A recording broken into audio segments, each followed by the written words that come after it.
Hello, ಎಲ್ಲರಿಗೂ ನಮಸ್ಕಾರ. ಪವಿ ನವಿ ಲಾಕ್ಸ್ಗೆ ಇವತ್ತು ಒಬ್ಬಟ್ಟು ಮಾಡ್ತಾಯಿದ್ದೀನಿ. ಮೈದಾ ಹಿಟ್ಟಿಗೆ ಸ್ವಲ್ಪ ಅರಿಶಿನ, ಸ್ವಲ್ಪ ಉಪ್ಪು ಹಾಕಿ ಡ್ರೈ ಮಿಕ್ಸ್ ಮಾಡಬೇಕು ಫಸ್ಟು.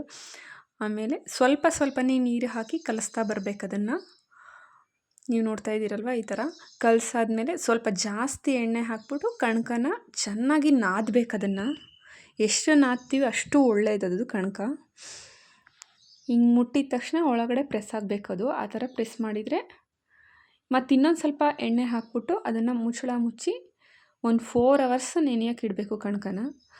ಆಮೇಲೆ ಒಂದು ಪಾತ್ರೆಗೆ ಕಡಲೆಬೇಳೆ, ತೊಗರಿಬೇಳೆ ಹಾಕಿ ಬೇಯೋದಕ್ಕೆ ಇಡಬೇಕು. ಅದನ್ನು ಬೇಯಿಸಾದ್ಮೇಲೆ ಒಂದು ಕಾಳು ತಗೊಂಡು ಹಿಂಗೆ ಪ್ರೆಸ್ ಮಾಡಿದರೆ ಅದು ಪ್ರೆಸ್ ಆಗಬೇಕು.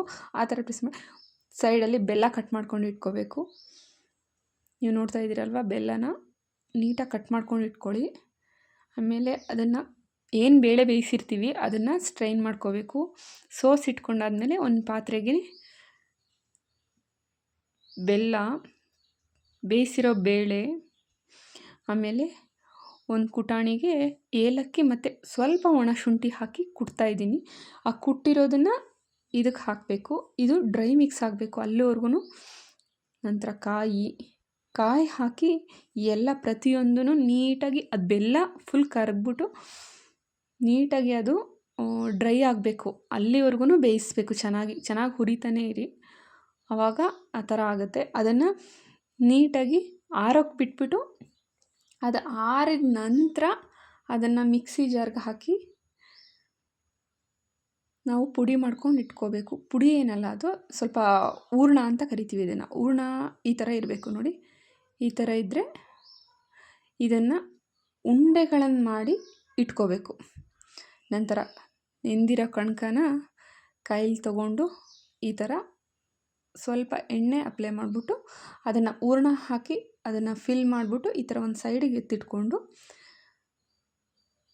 ಆಮೇಲೆ ಒಂದು ಶೀಟ್ಗೆ ಒಬ್ಬಟ್ಟು ಏನು ಕಲಸಿರ್ತೀವಿ ಅದನ್ನು ಹಾಕಿರ್ತೀವಿ, ಅದನ್ನು ನೀಟಾಗಿ ಒಂದು ಎಣ್ಣೆ ಹಾಕ್ಬಿಟ್ಟು ತಟ್ಟಬೇಕು. ನೀವು ನೋಡ್ತಾ ಇದ್ದೀರಲ್ಲ, ಹೂರ್ಣನೂ ಸಂಪೂರ್ಣವಾಗಿ ಎಡ್ಜಸ್ವರೆಗೂ ಬರಬೇಕು, ಆ ಥರ ತಟ್ಟಬೇಕು. ಅದನ್ನು ತಟ್ಟಾದ್ಮೇಲೆ ಒಂದು ಹೆಂಚ್ ಮೇಲೆ ಹಾಕಿ ಸ್ವಲ್ಪ ಎಣ್ಣೆ ಕಾದ ನಂತರ ಆಮೇಲೆ ಒಬ್ಬಟ್ಟು ಹಾಕ್ಬಿಟ್ಟು ಆ ಶೀಟನ್ನು ಮೇಲ್ಗಡೆ ಎತ್ತಿದ್ರಾಯಿತು. ಶೀಟ್ ಮೇಲ್ಗಡೆ ಎತ್ತಾದಮೇಲೆ ಎರಡೂ ಕಡೆ ನೀಟಾಗಿ ನಿಮಗೆ ಆಯಿಲ್ ಬೇಕಾದರೆ ಆಯಿಲು ಅಥವಾ ತುಪ್ಪ ಬೇಕಾದರೆ ತುಪ್ಪ ಹಾಕ್ಕೊಂಡು ನೀಟಾಗಿ ಬೇಯಿಸ್ಕೋಬೇಕು. ಎರಡು ಕಡೆನೂ ಬೇಯಿಸಾದ ನಂತರ ನೀವು ನೋಡ್ತಾ ಇದ್ದೀರಲ್ವ, ಒಬ್ಬಟ್ಟನ್ನು ಈ ಥರ ಒಂದು ಚಾಪೆ ಮೇಲೆ ಹಾಕಿ ಅವೆಲ್ಲ ಆರಾದಮೇಲೆ ಎತ್ತಿಟ್ಕೋಬೇಕು. ಒಬ್ಬಟ್ಟು ತುಂಬ ಚೆನ್ನಾಗಿರುತ್ತೆ, ತಿಂದು ನೋಡಿ.